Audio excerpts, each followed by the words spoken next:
in person and also virtually. My name is Malachi R.O. Eason, and I am the Director of Programming and Community Impact for the International Festival of Arts and Ideas.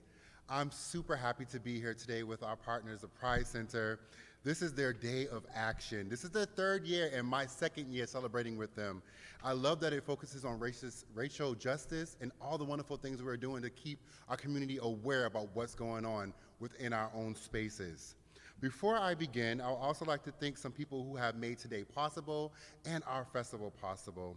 So we have some wonderful marquee sponsors. I'm gonna list them off just so we can get some love and some hands towards those people.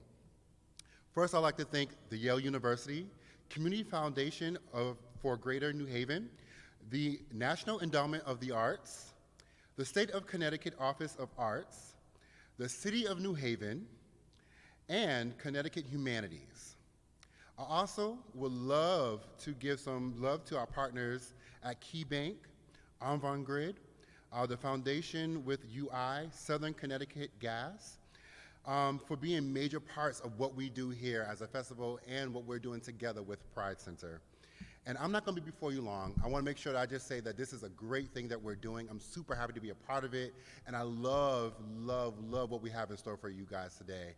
And so without further ado, I wanna make sure I introduce to some and bring to others, the Director of Youth Services at the Pride Center, and a co-founder of Black Lives Matter New Haven, the wonderful, powerful Allah. Hey, boo. Hi.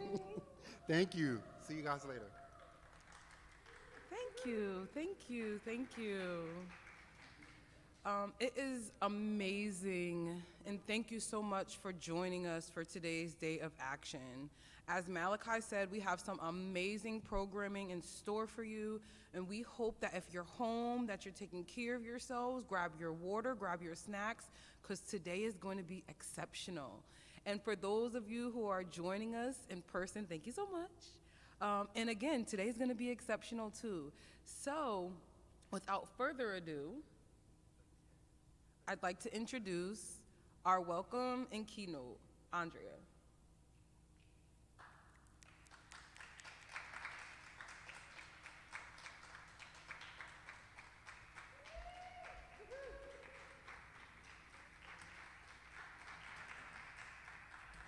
Hey, how is everybody? Hey, listen, my name is Andrea Jenkins, and I'm a poet, a writer, a playwright, performance artist. I'm also the president of the Minneapolis City Council. One of the things that's kind of interesting about my job right now is I represent the area where George Floyd was murdered. Also, you know, the area where George Floyd was murdered is right in my district. It's 2 blocks from my home. So there's been a lot of trauma in my community, a lot of angst, a lot of concern and activism around police brutality, and really trying to see things through an intersectional lens, connecting all of the struggles that are happening in our culture and society right now, from racial justice to reproductive rights to LGBTQIA+ rights, particularly around trans and gender nonconforming people. So I think I'm gonna start with a very new poem that I wrote, and it was a response to Dave Chappelle and his show that aired on Netflix called Closer, which was just really deeply disturbing because of its anti-trans stance. He said he was Team TERF. I don't know if people know what TERF is, but it is trans exclusionary radical feminists who believe that trans transgender people, particularly women, should not exist. So it was particularly hurtful from that standpoint. But also, I thought what was even more egregious to me is that Dave tried to erase black and brown people from the equation. Like, somehow being trans is a white thing and black folks are, you know, not included in that or are somehow being drugged along and tokenized in some way. So the poem is called Mistaken Identity. Thought I was Lucille, always singing the blues. Thought I was from another planet, always spaced out. Thought I might be a plant myself, always being uprooted. Just when comfort appeared, comeuppance on the verge, thought I was Marvin. Woo! Mercy, mercy me. Dave Chappelle thought I was a carpetbagger, an imposter, an impossible burger. He said as much. Y'all thought it was all sunshine and rainbows. Jon Stewart said, I know Dave. He's a good human being. I know his heart. But we ain't talking about his heart. We ain't talking about his charity. Thought I was stronger, but they keep on attacking me. Thought sticks and stones would break my bones, but words would never hurt me. I thought Dave knew that there were black, trans, queer, gender non-conforming people. The movement you said you were jealous of, Marsha P. Johnson and Sylvia Rivera started that. But you pay it no mind. Thought Dave was a feminist. Turns out he's Team TERF. Trans exclusionary radical feminist. I thought he was a philanthropist, but the young people at Duke Ellington High School said, nah, Dave, we good, and postponed his fundraiser. Hey, Dave, I thought I was a human being. Guess it's a case of mistaken identity. We don't want you dead, Dave. We want you woke. Stop killing black trans women. Thank you. Thank you, thank you, thank you. So yeah, that's this new poem. I don't always talk to celebrities in my poetry, but sometimes, you know, you gotta get your message out somehow. And I think that,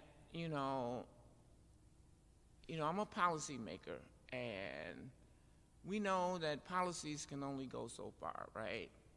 In 1954, Brown versus the Board of Education said segregation should end. It's 2022, and schools are still as segregated today as they were in 1954. So policy alone is not going to solve our problems. We have to help change people's hearts and minds. Happy Pride. Happy Pride. It's been an amazing journey, man. I've been like on the front lines of change to move LGBT, and particularly trans issues forward for over 30 years, man. Thank you. HIV and AIDS work, you know, so many panel discussions that I literally cannot even count, talking to medical school students, talking to law school students, talking to young trans and gender nonconforming people. I had an amazing opportunity before I got elected to be the oral historian for the Transgender Oral History Project at the University of Minnesota. And so I got an opportunity to talk to over 198 trans and gender nonconforming people all over the country and document their histories, their stories, their lived experiences. Because people try to tell our stories, and it's not their story to tell.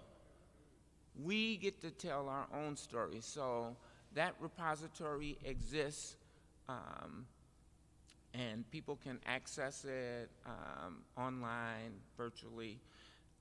You know, so it's been amazing to see this transformation of culture and society, young people coming out as kids, as children, and being supported by their families. Unfortunately, when we make progress, then we get attacked. And that's what we see right now, over 330 some odd bills across legislatures all over the country attacking young people, young trans people, saying that you can't go to the bathroom in public places, which means we don't want you in public, right? Because it's human nature to go to the bathroom. So if you are going to exclude trans and gender nonconforming people from access to that, then you're saying you're not welcome in society. But we know that we are stronger than that, right? And this next piece I'm going to share is called A Requiem for the Queers, or Why We Wear the Color Purple. We wear purple because all queens deserve a royal crown. Because it speaks volumes to those who claim they are colorblind, and it connects us to an ancient cultural legacy. We wear purple because Marsha P. Johnson and Sylvia Rivera, two stars, street transvestite action revolutionaries, wore purple when they marched at Stonewall. We wear purple for all the queers who died on June 24th, 1973, in New Orleans, when a bigoted homophobe sprayed Ronzanol lighter fluid on the stairs and tossed a match. And the ensuing flames traveled to the upstairs lounge, killing 32 people just 4 years after Stonewall. We wear purple for the queer and questioning youth that will sleep under a bridge or trade sex for a place to stay tonight. We wear purple for the indigenous two-spirit people representing our struggle on the daily. We wear purple because radical women of color feminism shapes our mindset and thought process and offers critical resistance to the prison industrial complex, male patriarchy, and religious subjugation. We wear purple because we have to rewrite the narrative of what is and who is a woman. We wear purple because the intersections of race, class, gender, and sexuality is the street we live on, and we can't move even if we wanted to. We have to act against what is considered normal. All of y'all can go out and get married now, but I can't even vote because my ID does not match up to the person standing in the ballot box. All of y'all can go and get married now, but I still have to suffer a urinary tract infection because I can't go to the bathroom in some public spaces. All of y'all can go get married now, but CeCe McDonald was locked up in the men's prison at St. Cloud Correctional Facility for defending herself from racist, transphobic, homophobic attacks, while George Zimmerman, who murdered Trayvon Martin, is still walking around a free man with his gun in his waistband. All of y'all can get married now. And believe me, I am truly happy. For it means that we have moved a little closer to a more just, more righteous society. But we still got a long way to go. The personal is political. Yes. We wear purple for Miss Major.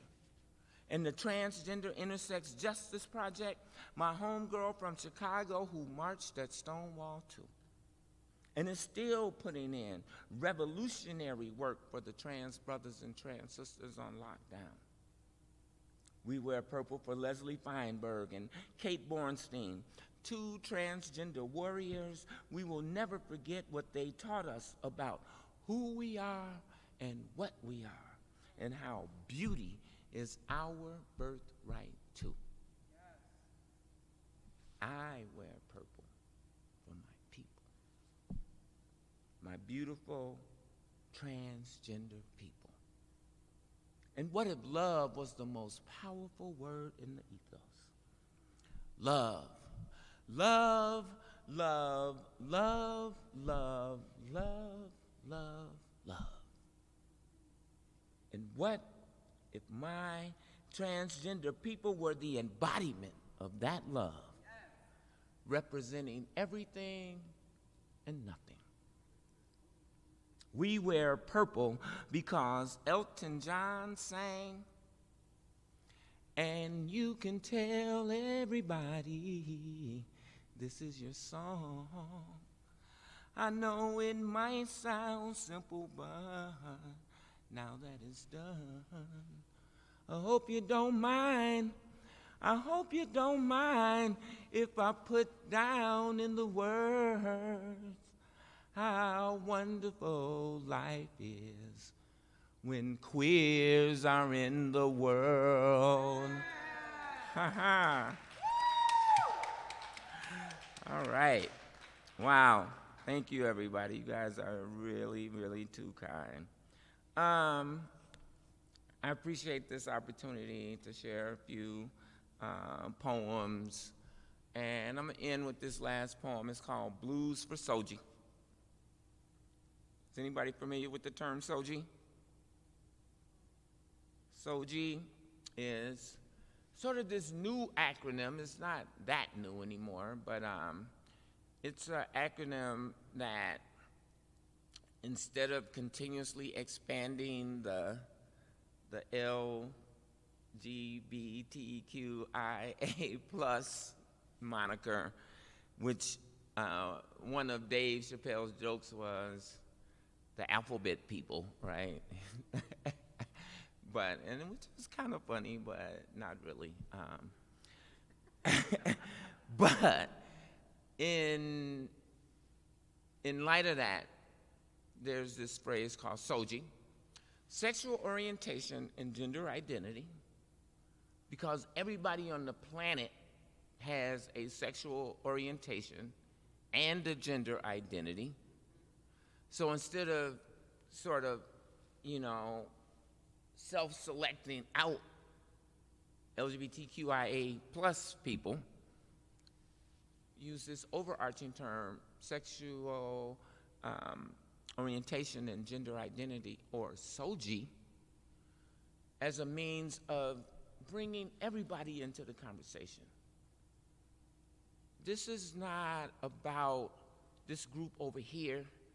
This is humanity. We all have a gender identity. We all have a sexual orientation. So, dear Soji, how they mistreated you in a time that, at the time, was considered magical, enlightened even. But you and I know different. The tired debate, marriage is between a man and a woman. Soji, cultural weaver, soul talker, digital alchemist, always taking the temperature, looking for the right moment to strike while the iron is hot.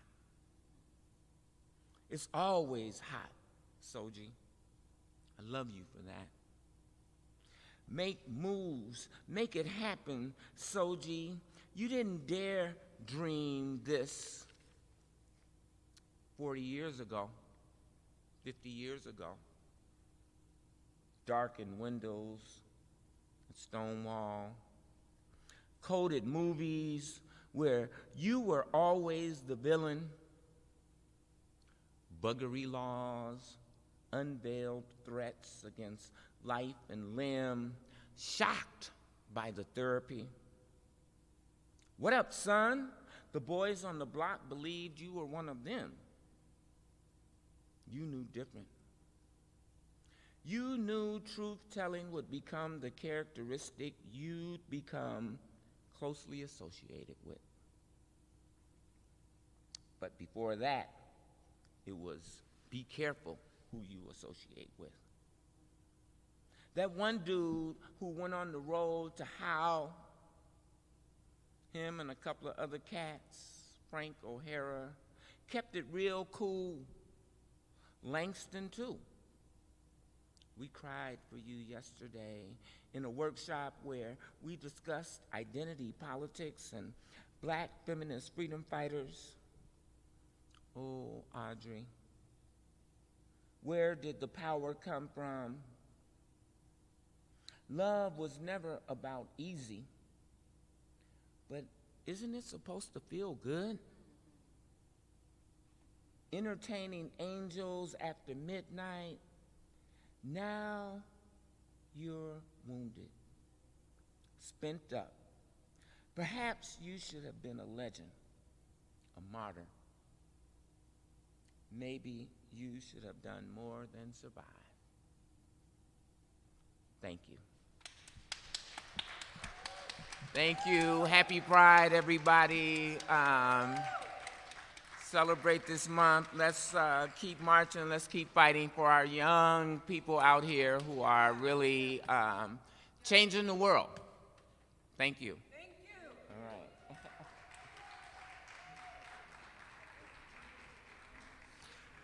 Wow. I have to say I can now check off hearing Andrea actually reading her poem, We Wear Purple, in person and crying backstage. So we're just going to reset our technology very quickly. Again, welcome to our day of action. We're just going to reset our technology and have our first conversation of the day start in about 4 minutes. So we'll see you in 4 minutes.